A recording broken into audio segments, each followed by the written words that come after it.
देखिए, बातचीत सकारात्मक हो, निदान निकले। वो अन्नदाता है, उनके अंदर जिस तरह का आक्रोश है, क्योंकि सरकार की संवेदनहीनता है, ये स्थिति अच्छी नहीं है। इसको रिजॉल्व करने का वो चांद तो मांग नहीं रहा, जो उनको कमिटमेंट है उसको पूरा करने की बात कर रहे हैं। टिकैत बोलते हैं यूपी में धरना देंगे फसल और नस्ल बचाने की।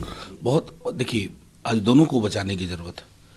फसल पर भी किसी की नज़र है और नस्ल को बर्बाद करने की कोशिश है। जाहिर तौर पर कोई देश जिसके अंदर आप देखिए ना कि मीडिया के भी एक बड़े वर्ग में किसान आंदोलन को लोग के लिए किस तरह की नैरेटिव चलाई जा रही है।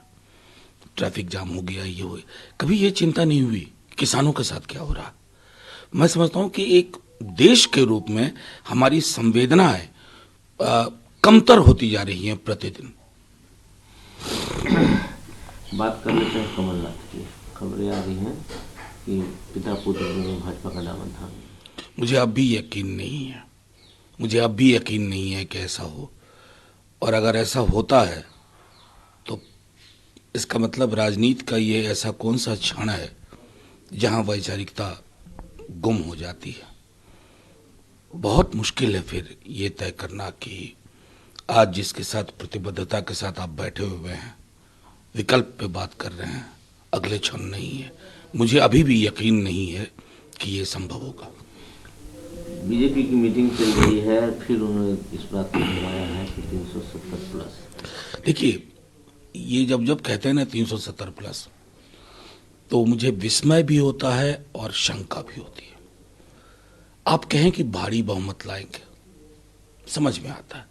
370, फिर लगता है कि क्या चुनाव में आम जो मतदाता मत करते हैं उसके अलावा भी कोई व्यवस्था ये लोग करते हैं, चाहे ईवीएम के माध्यम से हो या किसी और माध्यम से हो।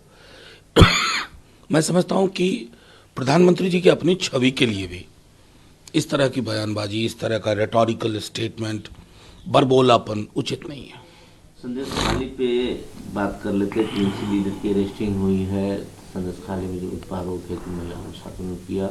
कैलाश विजयवर्गीय ने भी कहा कि स्थिति वहाँ की ऐसी है कि कुछ बड़ा करने की जरूरत है। देखिए, मैं तो सीधे तौर पे कहता हूं कि किसी भी राज्य में कैलाश विजयवर्गीय जी इसलिए बोलेंगे कि बंगाल का, हम भेद नहीं करते। किसी भी राज्य में होगा, ऐसा नहीं है कि बीजेपी शासित राज्य में होगा तो अलग चश्मा चाहिए और गैर बीजेपी शासित राज्य हो तो अलग चश्मा चाहिए। ये चश्मा एक रूप होना चाहिए। जहां कहीं भी इस तरह की घटना होती है वो हमें शर्मसार करती है। हमारा व्यवहार, हमारा आचरण और हमारी पहलकदमियां एक रूप होनी चाहिए। राहुल गांधी वाराणसी में थे कल, मंदिर हो गया लेकिन कैमरा अलाउ नहीं किया गया। इस पर काफी विवाद बढ़ गया है। नहीं, देखिए, कैमरा तो इस देश में एक ही व्यक्ति के लिए सुरक्षित है। मतलब कैमरा ना हो तो वो व्यक्ति, वो मोर को दाना खिलाएं तो कैमरा है, ईश्वर के समक्ष जाएं तो कैमरा है। तो खैर, वो अपना कांग्रेस पार्टी और राहुल जी का, अगर बाकियों को इजाजत देते हैं, उन्हें नहीं देते हैं तो अलग बात है। लेकिन उससे ज्यादा जो घटिया चीज कल हुई वो है कि गंगा जल से रास्ते को धोना। ऐसा ही बाबू जगजीवन राम जी के साथ हुआ था। ये कौन सी व्यवस्था के लोग हैं? किस तरह का मानस है? कहां ले जाना चाह रहे हैं इस देश को? सम्राट चौधरी ने इस पर कहा कि जो लोगों ने देश को लूटा है वो सब चीज दिखाना चाहते हैं। अब मैं क्या कहूं, सम्राट जी की बात पर कोई टिप्पणी नहीं करना चाहता हूं। दिखावा और देखना, मैं तो मानता हूं कि इस देश में एक ही व्यक्ति दिखता है। पेट्रोल पंप साहब दिख रहे हैं, स्टेशन साहब दिख रहे हैं, एयरपोर्ट साहब दिख रहे हैं। कोई ऐसी जगह बताइए इस देश में जहां साहब देख ना रहे हो। आदमी के व्यक्तिगत कार्यों से लेकर के सार्वजनिक कार्यों की जगहों पर आपको साहब दिखते हैं।